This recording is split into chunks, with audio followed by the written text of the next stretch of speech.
Hey guys! So I haven't really done a video in like a week. Kind of feels like a long time for me now, but it's okay. So I wanted to do a video actually answering common questions I see new players asking. A little bit about me first quickly. I'm Enyo. I'm a guild leader, I'm an alliance leader, I'm a Reddit moderator, and I'm partnered with the content creator program with Neverwinter. And I really love the game. I've been playing for 7 years now. Yeah, since July of 2013. And Neverwinter is just about my favorite game.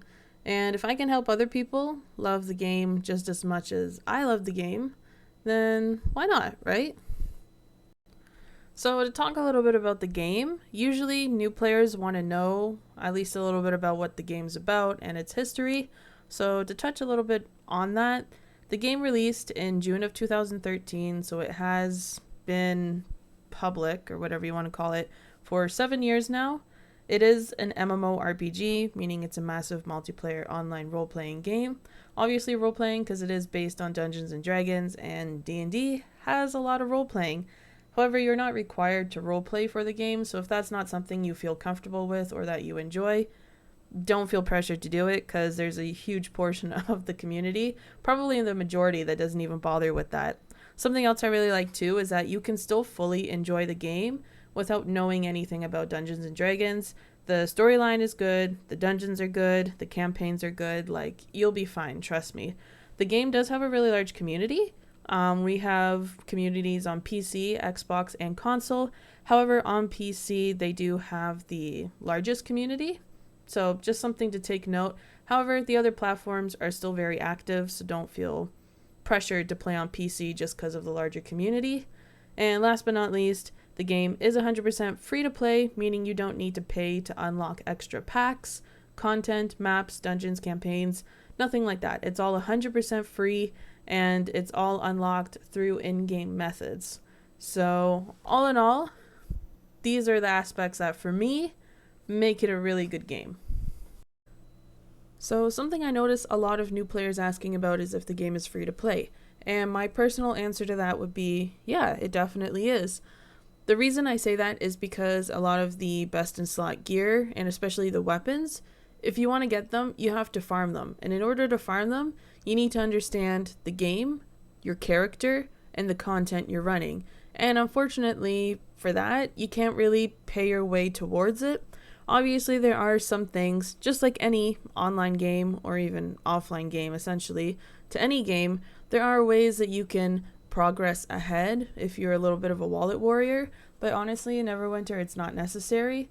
And as well, all the maps and dungeons and content and everything, it's already fully unlocked from the moment you start playing. You just have to actually play the game in order to continue progressing. So while it can help to pay your way up to the end game content, it's definitely viable to do it in a free to play manner, and it's not going to take you years and years and years of grinding to get there. Currencies. Anyone who's ever played any type of video game knows that there are currencies.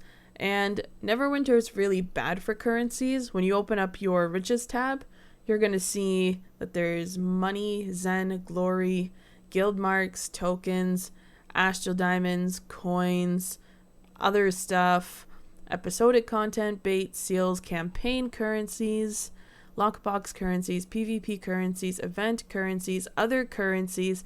There's so many currencies in Neverwinter. And when new players come and they start the game, they're like, holy crap, what should I be watching for? And there's 3 main currencies that, as a new player, you really want to think about. That would be money, or gold. I don't know why it's called money in the riches tab, but it's just gold. And basically gold is like your basic currency, if that makes sense. So it's not used for overly important things, but it doesn't hurt to have. Zen is your premium currency, and this is what you buy with real money, and then you can then exchange it for the main currency in the game, or you can even buy it with the main currency that you farm in the game. Main currency being astral diamonds. Now, the only problem is when you try to buy Zen, the premium currency, with the in-game main currency of Astral Diamonds, there is a bit of a backlog, which means you're going to be waiting 1 to 2 months before your process is really going to go through. They tried to fix it by increasing the max trade price from 500 to 750, but it literally backlogged in no time at all. So that unfortunately wasn't a great fix, but it is possible to buy Zen with Astral Diamonds. You just got to be patient. Now, one of the things, or the main thing that you can do with Astral Diamonds, is everything you buy on the auction house or the Tarmaloon trade house is bought with Astral Diamonds. So that's why Astral Diamonds are important. One of the ways you can farm Astral Diamonds, or generally what people call AD. So you can farm AD with earning rough Astral Diamonds. They come from dungeons, quests, weeklies, things like that. And you can get 100k across your account, and that's your cap for the day. But there are other methods to farming Astral Diamonds, so don't feel restricted or deterred by that 100k cap. That's just for rough Astral Diamonds, but there's always lots of other ways that you can earn just regular Astral Diamonds. So I think that basically covers it.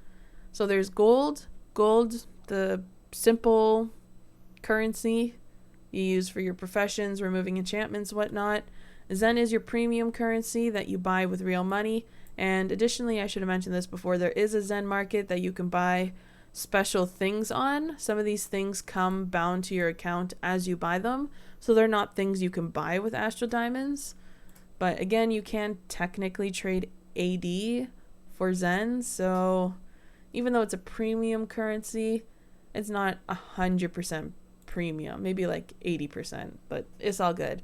And then Astral Diamonds, I already went over Astral Diamonds. So those are the main 3 that you should be looking for: gold, Zen, and Astral Diamonds.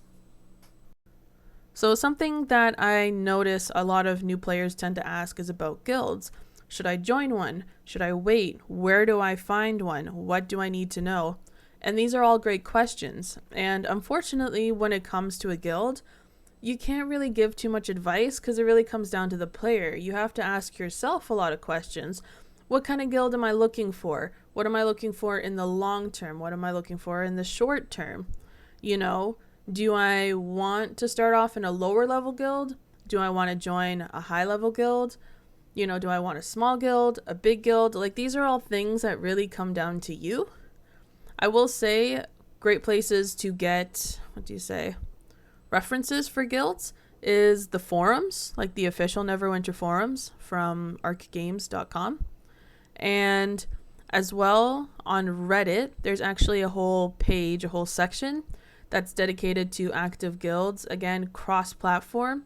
And then lastly, of course, which is probably the most easiest one, is if you hit the O button on your keyboard, it's going to open a social tab, and the very last tab on the right says Find Guild. And if you click on it, it's going to bring a list of some guilds. These aren't all the guilds in the game, but if you just hit search again, it'll reload to some other different guilds in the game. You can see here, hello, I'd like to join your guild. So this is a new player as well, and he's looking to join a guild, and he probably referenced my guild from the Find Guild tab. So this is a really great place to look. As well, people can add their own recruitment messages. You can see what level they are, the name of the guild, a website if they have a website, and then how many people are online that can send you a guild invitation. As well, if you double click, you'll actually see who is online. So you can just click, send a private message, and work from there. So those are the best ways to find a guild. As far as needing to know what a guild has to offer or how a guild works in Neverwinter, actually, you know what? Let me just reply to this guy quick. I was saying... Right, so I was saying some of the things you need to know about a guild is basically just the strongholds Stronghold is an area unique to your guild and your alliance as well. There's some daily quests you can take. You donate in order to level up various structures and get better boons. The max level is 20, and obviously the higher your guild level is, the better the boons are going to be. And if you hit C and make your way over to the boons tab, Guild Stronghold on the left, you'll see a list of the different boons. And these are really great buffs, and they are somewhat essential towards endgame. I'm not going to say they're like a must, but as you're getting towards endgame, you're going to want to look at having at least, you know, some boons. They don't have to be max, but you're going to want some. So just take that into mind as well. But all in all, in my opinion, just look for somewhere friendly with good activity, and that can help answer your questions and give you help when and or where you might need it. So yeah, just take that into account and you should be okay with the rest, honestly. So another common question that a lot of people ask is, how long does it take to get to end game? And it's a fair enough question. You know, you don't want a game that's going to take you literally years to, you know, get to the point where you can really run all the content, right? So usually what I tell people is it really comes down to how much time you have to commit to the game. Obviously, if you have more time, you're going to be able to progress faster. However, on average that I usually see in my guild, usually I see people reaching at least close enough to end game to like start doing training runs and whatnot, usually about 4 months into the game, and that's on a free to play basis. If we're going to talk about people who really try to like pay to win, usually they can get kind of to end game within a month, but again, you're not really taking the time to learn the game and its mechanics and how everything functions. So you are still going to be kind of held back in that situation. So I want to say like on average 3 to 4 months to really start to get to that end game content.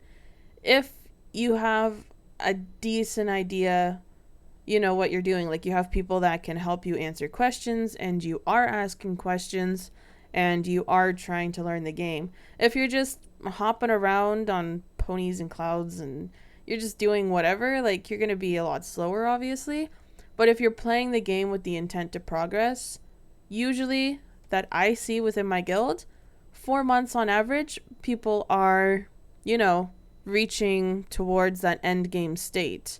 You know, I'm not saying they're complete end game, but that's around the point where people are strong enough and geared enough to start training for certain things like Lair of the Mad Mage or Tower of the Mad Mage. Something like Zariel, you're probably not going to be running within, you know, your first 4 months of playing, but it's good enough to start getting into that harder content and just slowly learning it, integrating into it, and whatnot. So in reality, the grind isn't horrible. It's going to feel horrible, and a lot of people will complain about it, but it's a game. It's not supposed to be easy. Things aren't just handed to you. You do have to work towards earning and farming everything you need to reach that end game point. So it's kind of the best way I can put it. As well, leveling from 1 to 80, literally you can get it done in a week. It's like the fastest thing in the game. And so many things unlock at 80, which we're going to talk a little bit about next. So, okay, so let's talk about a few new player tips. These are tips that I'm giving out all the time to different people, so I'm pretty sure, you know, probably as a new player, you'll find some use for them. One of the main things people ask about is the campaigns, because as soon as you hit like even level 70, level 80, most of these campaigns unlock. Like you can pick up quests and start doing them, but just because you unlock them doesn't really mean you're ready for them. And that's where a lot of people get thrown off, because they'll hit like level 80 and go, oh, let's just run into Avernus, and they haven't even done the most basic campaigns yet. So figure I can just touch base on this a little bit. One of the first campaigns you're going to unlock at level 15, so like pretty much within your first hour of starting the game, is Acquisitions Incorporated. They tried to incorporate like some humor into it, and I don't think it really came across that well. So it's not the most well liked campaign, but it's a campaign you'll have to do anyways. So it doesn't hurt. It doesn't hurt to start doing it early on in the game. As well, one of the other campaigns that the game tries to tell you you unlocked it, but you didn't really, is the Tyranny of Dragons. So at level 26, when you're in the Never Death Graveyard, you'll start picking up quests for the campaign. But honestly, don't worry about doing the campaign, because all of this that you really need to do comes from a level 80 zone. So even though it says level 26, it's a lie. Don't fall for it. Now, when you hit level 60, the campaign that you should definitely go and start doing right away as soon as you hit level 60 is Elemental Evil. It's basically just a series of quests, so you can technically finish this campaign within literally like a day. So it doesn't hurt to do, and you should just keep working your way through it until you hit level 70. When you hit level 70, then you should go to Undermountain, and Undermountain is kind of like the pinnacle of new player campaigns. So you're going to want to run this all the way till it's complete. You'll hit level 80 before you even finish it, and that's fine. Keep doing it, keep finishing it, because the main goal that you want to do is unlock Master Expeditions. Master Expeditions give you a chance to get best in slot companion gear, certain equipment items, and just other various things that are going to help you. Not to mention, too, you can get Astral Diamonds, quite a few Astral Diamonds actually, from Master Expeditions. If you use the right runes, you'll figure that all out when you get to it. But definitely finish Undermountain. Do your Master Expeditions 3 times a day. That's the cap. And yeah, so those are like the main things that you want to start off with. After that, usually I recommend players to do Sharandar, Underdark, Dread Ring, and where's... Oh, the Maze Engine. There it is. So I usually recommend player to do these first 4 here first. So Maze Engine, Sharandar, Underdark, Dread Ring. These are like the earlier and easier campaigns. So as a new player, you're still going to get those boon points that you need, but it's a really easy way to do them. And they're generally quicker campaigns too. So they'll give you a little bit of a boost, and they'll help prepare you for some of the more difficult ones, such as Storm King's Thunder, Cloak Descendancy, Jungles of Shalt, Ravenloft, and whatnot. Something else you can do as a newer player, but I wouldn't do it alone, is you can go into Avernus and start farming Bell and the big heroic encounters. Again, though, like, join a guild and like get more detail about those. I'm not going to go into full detail because I think this video is already going to be pretty long as it is, and I don't want it to be like overbearingly long, if that makes sense. Path of the Fallen, I wouldn't really stress doing these too much as like a brand new player, because this is like the newest content, and therefore it's also the hardest content. So you're gonna struggle with it a lot, and as a new player, there's probably not much for you to gain anyways. So definitely focus on the early or the first legacy campaigns. Elemental Evil until level 70. Underdark from 70 to the campaign is finished. And again, Undermountain works kind of like Elemental Evil, where it's a series of quests, and I have literally finished this campaign with guild members within a matter of 3 to 4 hours. So this campaign really doesn't take long, and therefore it doesn't take long for you to go from level 70 to level 80. So like, definitely worth doing. Plus you get free enchantments and some free gear to help you kick off.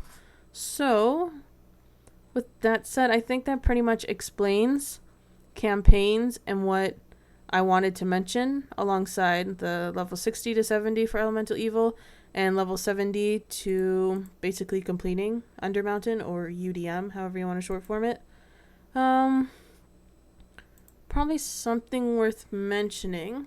So we talked earlier about currencies. May as well just do this all in one take.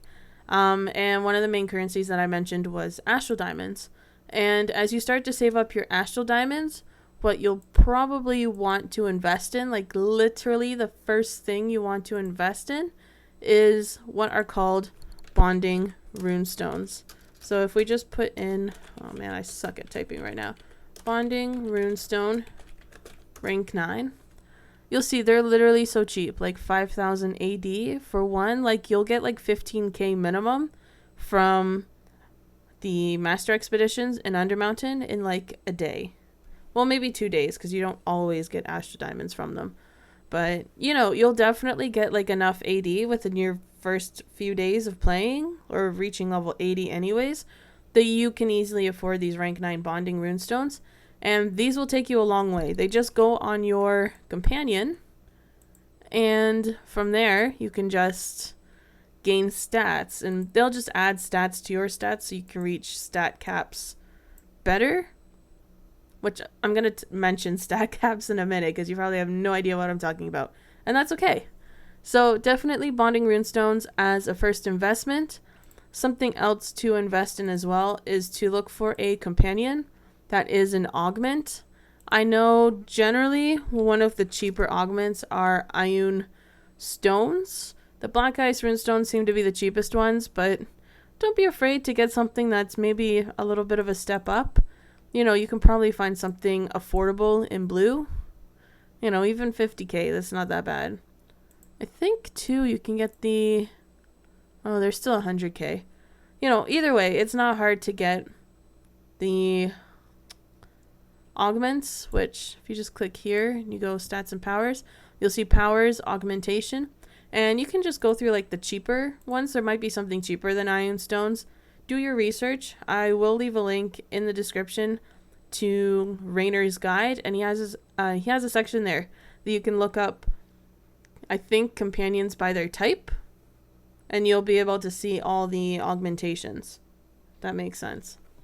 Back on track. So we mentioned bondings, we've mentioned an augment companion, and like I said, there's different types of companions. Just to make it clear, if I didn't really clarify it before, I don't know if I really did. So there's different types of companions. There's like fighters and whatnot, ones that actually fight with you in combat.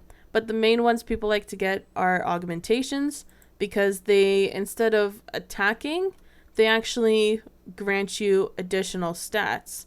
So you'll get stats from the bondings anyways, but having an augmentation basically grants you a higher percentage of your companion stats that get granted to your own stats.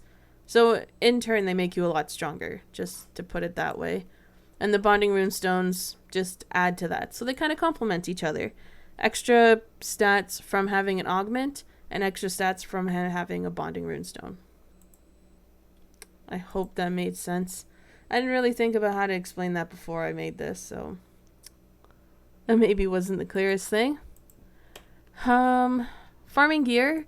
I kind of mentioned it already. Again, just going into Avernus with maybe a guild member or a friend or something, and literally like just do the bell, like the bell, the insurgencies, the big heroic encounters. Find someone in your guild that can help explain them to you and teach you how to run them, because they are largely group content. You don't actually really need to be geared yourself, because you'll have a lot of other people around that will unknowingly be carrying you anyways. So it's terrible, but don't feel bad, because it'll help you gear up way faster. Like, you wouldn't believe how fast. And definitely, like, don't be ashamed to like just hop in a party. No one's really gonna care. So yeah, that's my best suggestion for getting epic gear. As well, like I said, the Undermountain for companion, like your companion gear, and you're just you can get some general gear. Yeah, that's kind of what I have to say on that. So basically, I guess resources. Yeah, so there's a lot of resources in the game. Probably if you're watching this video, you're already on the right track to looking up resources, but I'll definitely link some other resources in the description. Jane's calculator is great for calculating your stats, understanding how stats work and the stat mechanics, and just overall, like, finding ways to balance your gear and your character for, optimal performance, to put it in a nice way. Rainer as well has a little bit of a what he calls a pocket wiki, and it's basically like this mini Wikipedia made with Google spreadsheets, I think. And it just details almost everything. Like there's so much crucial information on there, and it's a great resource to go to and reference things. So definitely something to check out. There is, of course, always the forums and the Reddit. Great place to ask questions. Just be respectful and don't troll people. I can tell you, at least as a Reddit moderator, I don't know what people are thinking, but just follow the rules, be nice, and lots of people will definitely be willing to help you. So, definitely a place worth checking out as well. In addition to your guild, sometimes, maybe not everyone will have an answer, or you'll get different answers. So, it can be a really good place to go to. Forums and Reddit.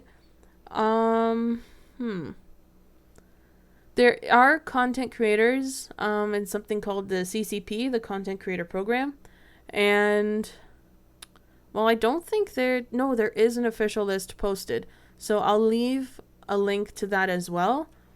Just last month, Cryptic did like a little post, and they had all of us in the launcher.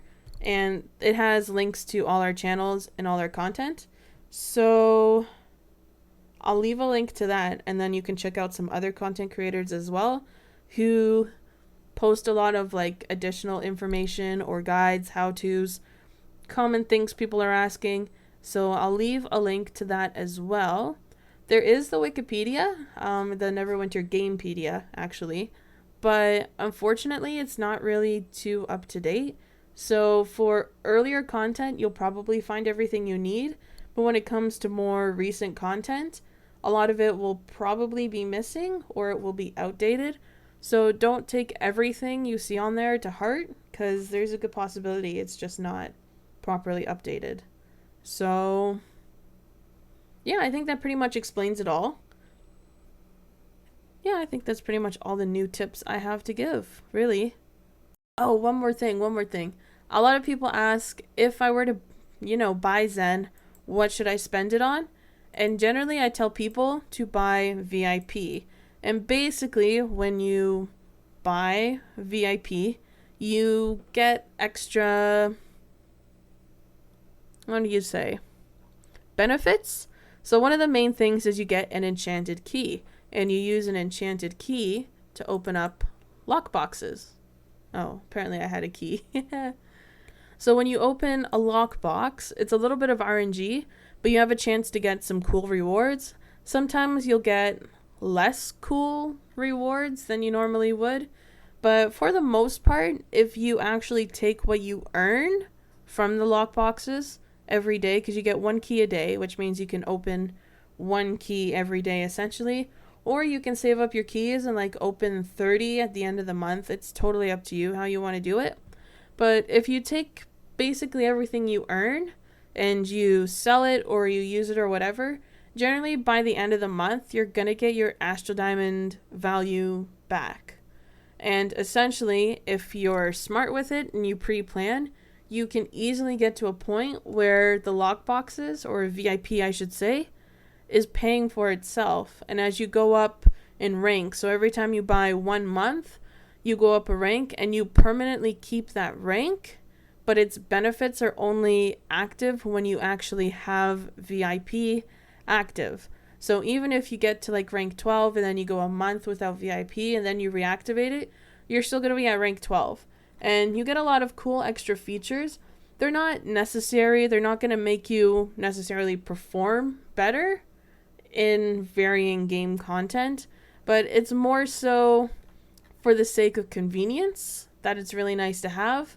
So, and like I said, it pays for itself. So that's usually where I recommend players to go to. Just if that's what you want to do, if you really want to put money in the game, you want to know it's worth it, definitely VIP is worth it. Most of the stuff on the Zen market, I really wouldn't recommend early on in the game, but VIP, definitely worth it. So, I guess with that said, thanks for watching. Ciao for now. And don't forget to subscribe. I do plan on doing some more videos. I'm just not 100% sure on what yet. But some of the ideas I had were to talk about, for example, like a series explaining, tips for each individual campaign and how to work or progress through it at the fastest, most beneficial rate, that kind of thing. Things to know.